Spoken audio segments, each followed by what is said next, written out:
Hola a todos. En este vídeo vamos a hablar de los arrays bidimensionales. En un vídeo anterior estuve hablando de lo que eran los arrays y cómo utilizar los bucles para poder recorrerlos. Los arrays bidimensionales suponen una extensión de lo que es un array normal. En este ejemplo vamos a ver los arrays bidimensionales, pero cabría decir que esto se puede extender a más dimensiones. Si yo, por ejemplo, declaro un array de enteros, voy a llamar, por ejemplo, tabla, con 3 elementos, ya vimos que esto significa que mi tabla puede contener 3 elementos de tipo entero. Pero yo puedo añadir una nueva dimensión y aquí lo que estoy creando es una tabla de 3 por 3. Es decir, que yo en esta tabla puedo almacenar por cada elemento de una dimensión 3 elementos, de forma que lo que estoy creando es una tabla de 3 por 3. ¿De acuerdo? Entonces, yo aquí podría seguir poniendo dimensiones, pero para que entendamos bien cómo funciona esto, de momento vamos a utilizar simplemente 2 dimensiones. Entonces, vamos a utilizar un ejemplo para que veáis cómo funcionan los arrays bidimensionales. Como ejemplo vamos a poner un programa que lo que va a hacer es almacenar dentro de un array bidimensional las tablas del 2 y del 3. Entonces vamos a necesitar 2 tablas y por cada una de ellas vamos a necesitar 10 elementos, ¿vale? Porque cada tabla tiene 10 elementos. Entonces, a la hora de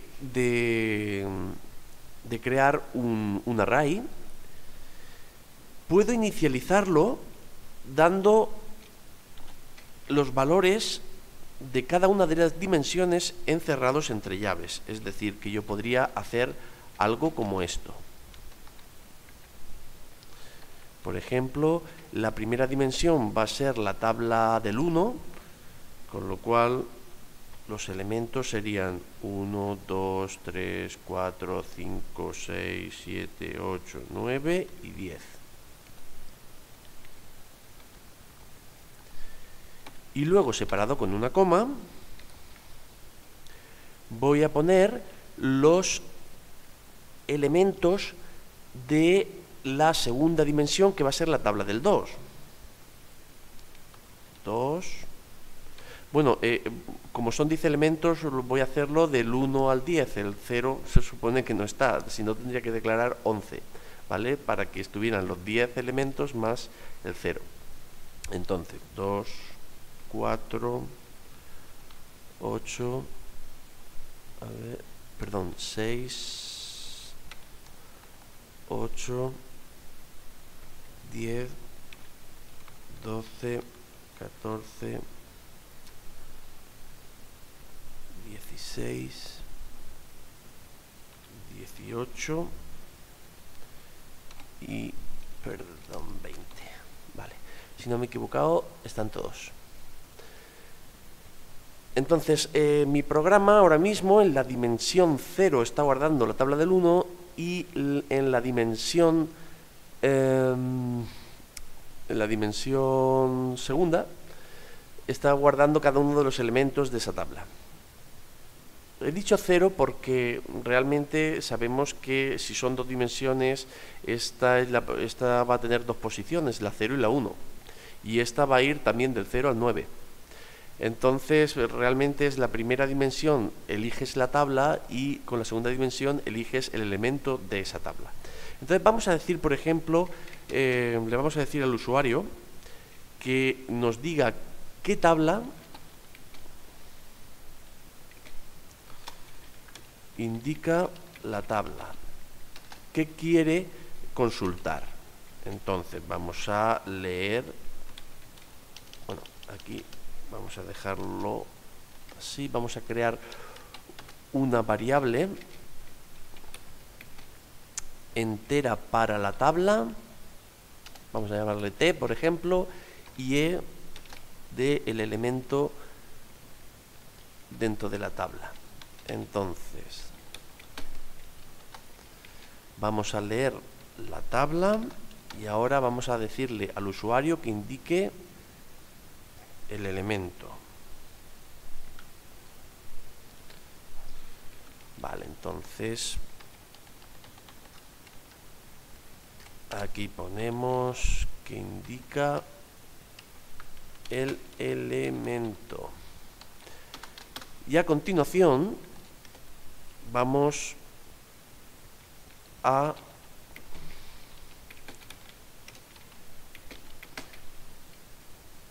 indicar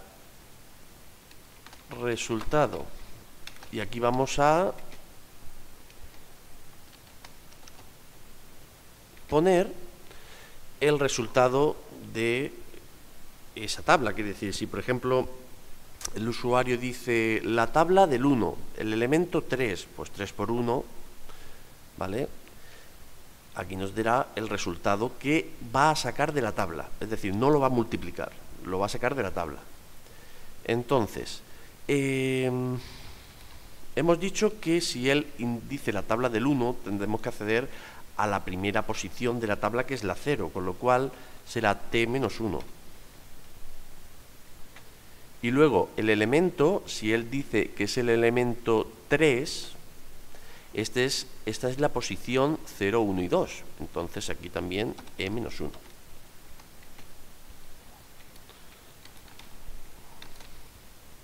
Vale, pues vamos a probarlo. De momento solo tenemos la tabla del 1 y del 2.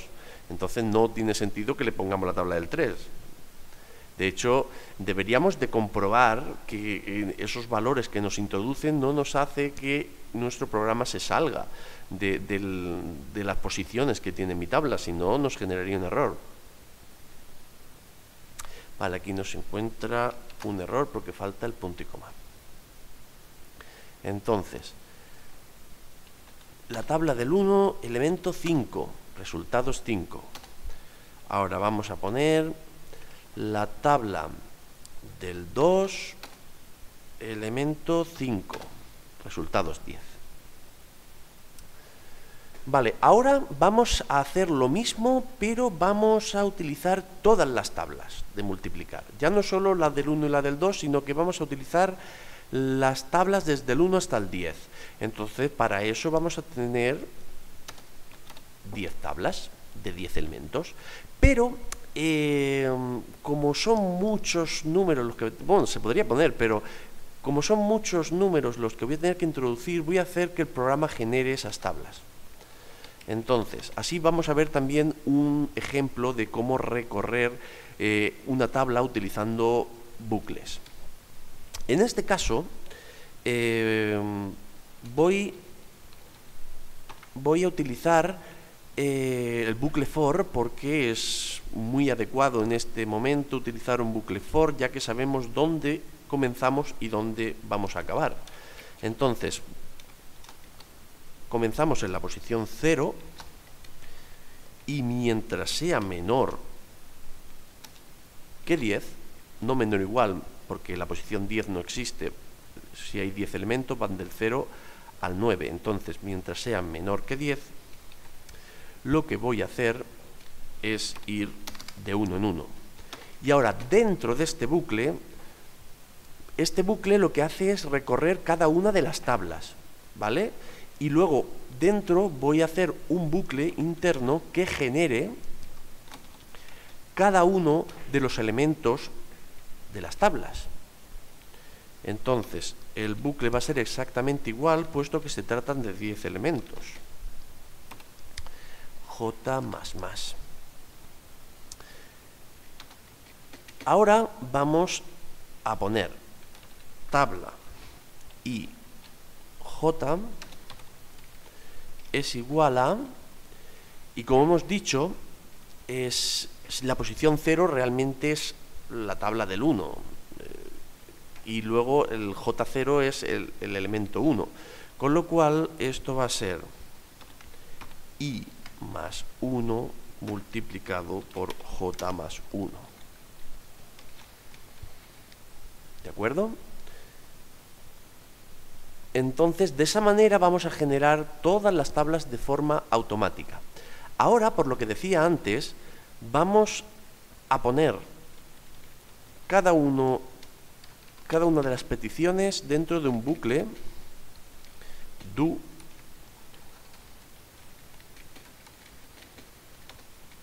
while,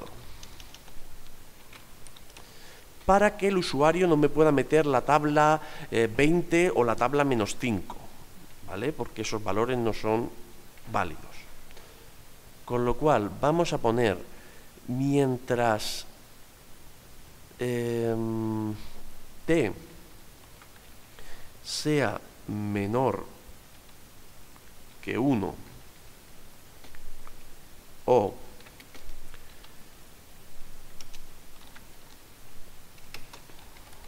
t sea mayor que 10, si cualquiera de estas dos cosas se cumple, tiene que volver a pedir la tabla. Incluso podríamos poner esta condición ahí. A ver, lo copio y lo pongo aquí. If. Si pasa eso, porque de un mensaje diciendo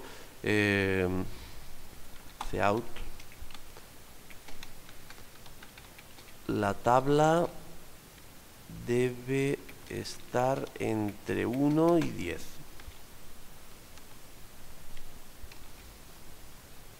Y aquí voy a hacer exactamente lo mismo, porque el elemento dentro de la tabla también tiene que estar entre 1 y 10.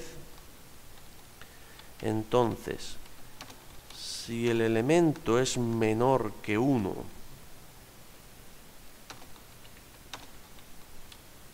o es mayor que 10, también vamos a dar un mensaje diciendo que eso no es correcto.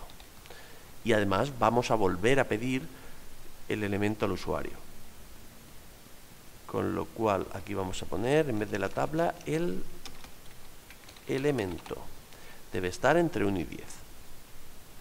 Bien, pues vamos a probarlo a ver si todo es correcto o tenemos algún error. Entonces, vamos a poner la tabla del 5, el elemento 5. 5 por 5 es 25, con lo cual es correcto. Vamos a ver qué pasaría si yo me intento equivocar.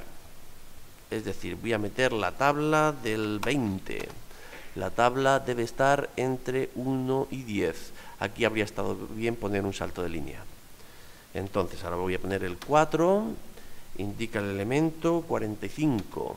Nada, el elemento tiene que estar entre 1 y 10. Pues entonces vamos a meter el 3. Y 3 por 4 es 12. Vale, aquí, como decía, habría estado bien poner un salto de línea para que cuando dé ese mensaje la petición esté en una línea nueva.